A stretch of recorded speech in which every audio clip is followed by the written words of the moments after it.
So বন্ধুরা কেমন আছেন? আজ সি প্লাস প্লাসের দ্বিতীয় টিউটোরিয়ালটি নিয়ে আপনাদের সামনে এলাম।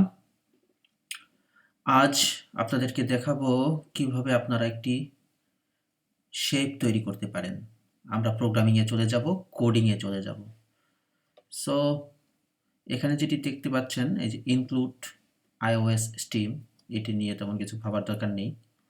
এখানে মেইন যে বিষয়টি হচ্ছে এই যে ইন্ট মেইন, এই ইন্ট মেইনের ভেতরে এই যে দেখেন কার্লি ব্র্যাকেট আছে এইখানে এবং এখানে, এর মাঝখানে আপনি যা লিখবেন, যে কোডিংগুলো লিখবেন সেগুলোই এক্সিকিউট হবে, সেগুলোই মূলত বিল্ড হবে, হ্যাঁ, এবং আপনি রান করতে পারবেন।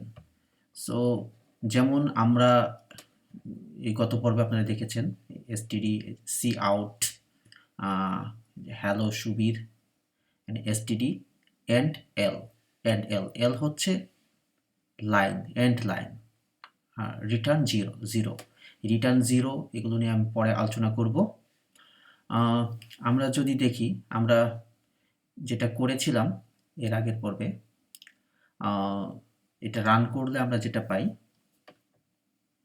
হ্যাঁ দেখুন, হ্যালো সুবীর একবার আসে। হ্যাঁ, আমরা যদি এটাকে কপি করি, হ্যাঁ কপি করি, কপি করার পরে আমরা এখানে পেস্ট করে দিলাম। আচ্ছা, এখন যদি আমরা বিল্ড করি, বিল্ড, হ্যাঁ বিল্ড ফিনিশ, এবং এটাকে রান করি, দেখুন দুইবার এসেছে hello Subir, hello Subir. So এখানে যা লিখবেন আউটপুটে তাই আসবে, তবে সঠিকভাবে লিখতে হবে। সো আমরা একটা কাজ করতে পারি, আমরা এটা আচ্ছা কপি করে আমরা যেটা করতে পারি, আচ্ছা মাঝখানে আমরা এই অংশটা ডিলিট করে দিলাম,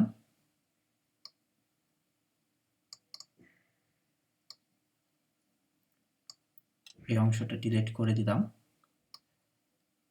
আর এটা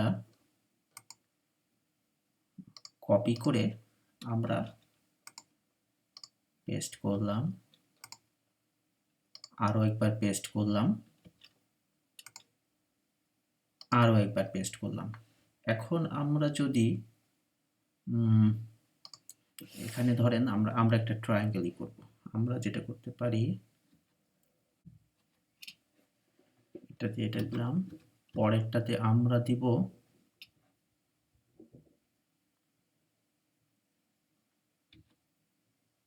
এটা,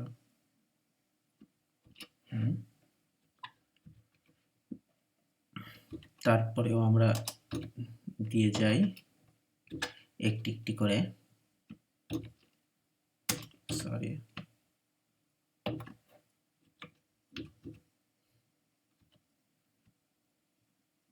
পাঁচটি দিলাম। এখন আমরা স্পেস দিয়ে একটু সাজিয়ে নেব। এখানে আমি একটা স্পেস দিলাম, এখানে ডাবল স্পেস, এখানে একটা স্পেস, এখানে, হ্যাঁ, আর এইগুলো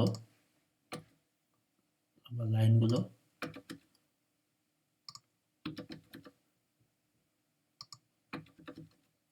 হ্যাঁ, এই কোডটিকে যদি আমরা এখন বিল্ড করি তাহলে কি হয়, তার আগে আমরা আউটপুটটা ক্লিয়ার করে নিচ্ছি। বিল্ড দিলাম, দেখুন বিল্ড ফিনিশ। এখন আমরা রান দিব, রান অপশনে গেলে দেখুন এরকম একটি শেপ এনেছে।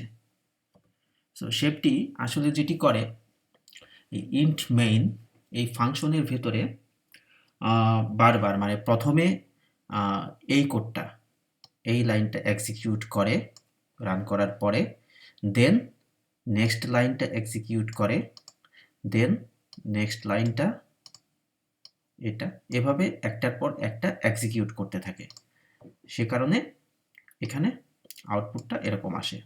যেমন আমি যদি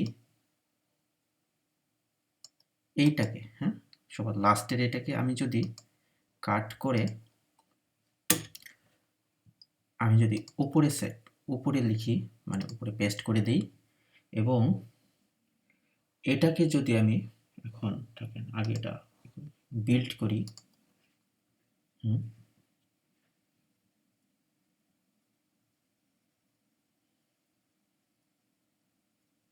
বিল্ড হচ্ছে, বিল্ড ফিনিশ। এখন আমরা রান করব, দেখুন এবার কেমন আসে। দেখেছেন সবার লাস্টের লাইনটা সবার ফার্স্টে এসে গেছে, কারণ এটা একটার পর একটা এক্সিকিউট করতে থাকে ঠিক এইভাবে। এটি হচ্ছে প্রোগ্রামিংয়ের basic, C programming. C programming এভাবেই কাজ করে। আজকে আপনাদেরকে দেখালাম খুবই সহজ সিম্পল কিভাবে আপনারা শেপ ক্রিয়েট করতে পারেন। নিয়মিত প্র্যাকটিস করুন, নিয়মিত প্র্যাকটিস করলে আপনারা খুব ভালোভাবে সি সি প্লাস প্লাস প্রোগ্রামিংটি শিখতে পারবেন। আমি পরবর্তী টিউটোরিয়ালের জন্য অপেক্ষা করুন। সামনে পরবর্তী টিউটোরিয়াল নিয়ে আপনাদের সামনে হাজির হব। ততক্ষণ পর্যন্ত ভালো থাকবেন।